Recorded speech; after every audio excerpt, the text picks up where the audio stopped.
Assalamualaikum warahmatullahi wabarakatuh. Alhamdulillahirrabbilalamin. Segala puji Allah dengan segala nikmatnya, sehingga kita dapat kembali berkumpul di perkuliahan pengembangan kompetensi guru. Pada kesempatan hari ini, kami dari kelompok 1 akan memaparkan dari penelusuran jurnal kami mengenai pendidik di era abad 21, yaitu kompetensi digital pendidik di masa depan. Sebelum itu, kami akan memperkenalkan diri. Dan teman-teman saya yang pertama, Agus Fauzan, Ivina Farhani Syihab, Nelly Kodrinada, Siti Muamalah, dan Zakiyatul Munifah. Memasuki materi pertama, waktu dan tempat kami persilahkan. Percakapan abad 21 secara global dijabarkan dalam 4 kategori sebagai berikut. Yang pertama yaitu cara berpikir, kreativitas dan inovasi, berpikir kritis, memecahkan masalah, mengambil keputusan, dan belajar untuk belajar. Poin kedua, cara untuk bekerja, berkomunikasi dan bekerja sama. Poin ketiga, alat untuk bekerja, pengetahuan umum dan keterampilan teknologi, informasi dan komunikasi. Poin keempat, cara untuk hidup, karir, tanggung jawab pribadi dan sosial termasuk kesadaran akan budidaya dan kompetensi. Kecakapan abad 21 menjadi sebuah narasi untuk merubah metode pendidik. Realitas yang tidak bisa kita pungkiri bahwa pendidik atau guru masa kini dengan dulu sangat jauh berbeda. Dulu banyak dijumpai guru adalah sosok ikhlas yang mendharmabaktikan hidupnya untuk anak didiknya, agar menjadi manusia-manusia yang tidak menggang menghadapi persoalan kehidupan. Sedangkan guru masa kini memiliki stigma bahwa kehadirannya hanya sebatas menggugurkan kewajiban profesinya, datang ke sekolah, memenuhi tugas profesionalisme, mengajarkan sebatas transfer pengetahuan. Menjadi kerugian bagi seorang guru yang telah mengajar selama bertahun-tahun, ketika di kelas ia hanya menyuguhkan informasi kepada anak didik yang tidak memiliki keterkaitan keselamatan hidup, tidak mengandung kekuatan emosi dan tidak memberikan arti yang dalam terhadap siswanya. Pendidik dituntut untuk sadar merubah kedekatan pembelajaran tradisional menuju pendekatan digital yang dirasa lebih relevan dalam memenuhi kebutuhan siswa. Proses transisi dari cara tradisional ke cara digital memiliki pola yang beragam tergantung pada cara pendidik dan lembaga pendidikan yang bersangkutan dalam merespon dan beradaptasi. Proses adopsi dan adaptasi guru dalam pembelajaran abad 21 terbagi menjadi 4 fase. Yang pertama yaitu berkecimpung. Fase yang kedua yaitu melakukan hal-hal yang lama dengan cara yang lama. Fase ketiga yaitu melakukan hal-hal yang lama dengan cara-cara yang baru. Fase yang keempat yaitu melakukan hal-hal yang baru dengan cara yang baru. Keempat fase ini, proses adaptasi tersebut harus mampu dilakukan oleh pendidik, sehingga dibutuhkan konsisten diri agar proses adaptasi berjalan dengan semestinya. Selanjutnya, saya akan menjelaskan tentang pendidik di abad 21. Seorang pendidik di abad 21 harus memiliki kompetensi dan kualifikasi untuk menunjang peran dan fungsinya. Koni R. Semiawan mengemukakan bahwa kompetensi guru atau dosen memiliki 3 kriteria. Yang pertama, knowledge kriteria, yaitu kemampuan intelektual yang dimiliki seorang guru atau dosen yang meliputi penguasaan materi pelajaran, pengetahuan mengenai cara mengajar, pengetahuan mengenai pelajaran tingkah laku individu, pengetahuan tentang bimbingan dan penyuluhan, pengetahuan tentang kemasyarakatan, dan pengetahuan umum. Yang kedua, performance kriteria, yaitu kemampuan pendidik yang berkaitan dengan berbagai keterampilan dan perilaku yang meliputi keterampilan mengajar, membimbing, menilai, menggunakan alat bantu pengajaran, bergaul dan berkomunikasi dengan peserta didik, dan keterampilan menyusun persiapan mengajar atau perencanaan mengajar. Yang ketiga, produk kriteria, yaitu kemampuan pendidik dalam mengukur kemampuan dan kemajuan siswa setelah mengikuti proses belajar mengajar. Abad 21 bersama kemajuan teknologi semakin menyediakan akses mudah kepada peserta didik untuk mendapat jawaban instan atas proses pembelajarannya. Fokus pada jawaban dan bukan pada pemikiran, mempertanyakan, dan pemecahan. Dapat dipastikan anak didik akan minim pengalaman belajarnya. Dalam konteks inilah, pendidik memiliki tugas untuk dapat membuat desain belajar yang memungkinkan anak didik mampu memberdayakan potensi literasinya untuk menyelesaikan masalah yang kompleks dan menjadi pembelajaran bermakna hingga sepanjang hidup. Teknologi dan akses informasi bukan hal yang paling penting dalam mencapai kecakapan abad 21. Hal terpenting adalah peran pendidik dalam membimbing anak didiknya mempelajari cara mengajukan pertanyaan yang lebih baik untuk mengembangkan proses berpikir kritis. Carty Martin dalam artikelnya yang berjudul Learning a Changing World setidaknya menuliskan 3 peran pendidik yang harus mampu dilakukan oleh pendidik dalam upaya mencapai kecakapan 21. Peran tersebut antara lain yaitu yang pertama, partner in learning. Guru tidak harus tahu segalanya, tapi sebagai mitra dalam belajar, mereka bisa menjadi model pembelajaran dan pemberdayaan seumur hidup siswa untuk mengeksplorasi gairah mereka dan minat sambil mempekerjakan berbagai keterampilan. Lebih penting lagi, mereka bisa belajar untuk belajar daripada hanya mengonsumsi informasi. Dengan fokus pada pembelajaran otentik dan menggabungkan keterampilan abad ke-21 tersebut sebagai pemikiran kritis, kolaborasi, dan penyelesaian masalah. Yang kedua yaitu community developer. Hubungan bersifat mendasar bagi komunitas belajar dan guru memainkan peran penting dalam pengembangan hubungan dengan masing-masing siswa. Sementara juga membangun komunitas di mana siswa membentuk hubungan dengan satu sama lain. Berbeda dengan guru, kelas diarahkan berdasarkan kepatuhan. Struktur itu banyak guru seperti ini sebagai pedoman komunitas dan pertemuan kelas reguler dapat memberdayakan peserta didik untuk bekerja sama.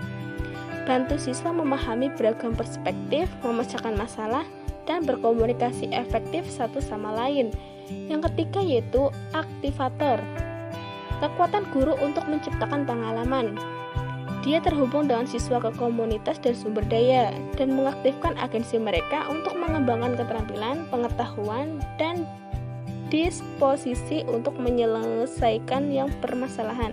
Selanjutnya adalah kompetensi digital pendidik abad 21. Kompetensi digital pendidik erat kaitannya dengan kecakapan pendidik dalam menggunakan teknologi informasi dan komunikasi berdasarkan kaidah pedagogis dengan menyadari implikasinya terhadap metodologi pendidikan. Tatiana Blazinyuk membagi kompetensi digital pendidik ke dalam beberapa bentuk, yaitu information, communication, educational content creation, security, educational problem solving. Yang pertama, information, yaitu pendidik memiliki kemampuan literasi data atau kemampuan mencari, memilih, memilah, mengevaluasi, mengelola informasi yang cocok untuk pembelajaran. Selanjutnya, communication, yaitu keterampilan untuk berinteraksi, terlibat, berbagi, dan kerjasama melalui teknologi digital. Selanjutnya, educational content creation, yaitu kemampuan pendidik untuk dapat menciptakan konten pembelajaran digital atau program aplikasi pembelajaran, presentasi interaktif, animasi pembelajaran, dan sebagainya. Selanjutnya, security. Pendidik memiliki kemampuan untuk menjamin perlindungan terhadap dampak produk teknologi bagi anak-anak didik dalam proses pembelajaran. Educational problem solving memecahkan masalah dan mengatasi persoalan teknis, dapat mengidentifikasi respon dan kebutuhan teknologi yang diperlukan dalam pembelajaran, mampu mengidentifikasi kelemahan-kelemahan teknologi digital dalam pembelajaran, dan kreativitas dalam memanfaatkan produk teknologi dalam pembelajaran secara positif. Dan yang terakhir yaitu desain pembelajaran pada abad 21. Yang pertama, project based learning. Pembelajaran berbasis proyek merupakan strategi tertentu dalam pembelajaran yang mengubah atau membalikan kelas tradisional. Maksudnya, melalui pembelajaran ini, pembelajaran di kelas yang umumnya menggunakan pembelajaran konvensional menjadi lebih inovatif.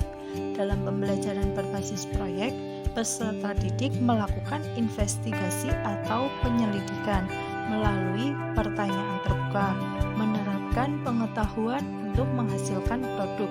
Selain itu, dalam pembelajaran ini disetting agar peserta didik yang lebih aktif dalam pembelajaran dengan bekerja sama dengan satu kelompok. Pembelajaran berbasis proyek merupakan salah satu model pembelajaran inovatif yang berbasis pada peserta didik dan dapat dipilih serta digunakan oleh guru sebagai salah satu alternatif pembelajaran yang akan memberikan warna baru dalam pembelajaran yang umumnya cenderung konvensional. Pembelajaran berbasis proyek ini bertujuan agar peserta didik dalam pembelajaran dapat mengembangkan pengetahuan dan keterampilannya melalui proses penyelidikan yang terstruktur dan menghasilkan produk, dan berbeda dengan pembelajaran tradisional yang umumnya sekadar mendapat teori-teori yang dihafal saja.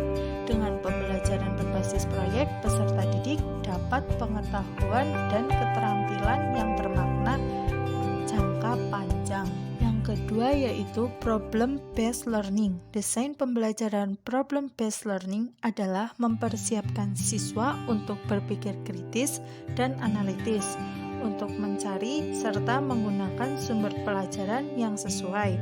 Sebagai langkah instruksional awal pembelajaran, siswa diberikan masalah-masalah dalam konteks dunia nyata yang memiliki keterkaitan langsung dalam kehidupan siswa.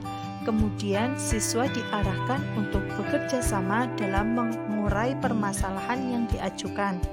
Proses pembelajaran ini mendorong untuk memecahkan masalah dengan kemampuan yang dimiliki dan sekaligus mencari informasi-informasi baru yang relevan.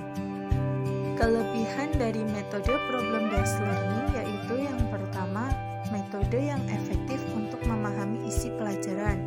Yang kedua, menantang kemampuan siswa serta memberikan kepuasan untuk menemukan pengetahuan baru bagi siswa.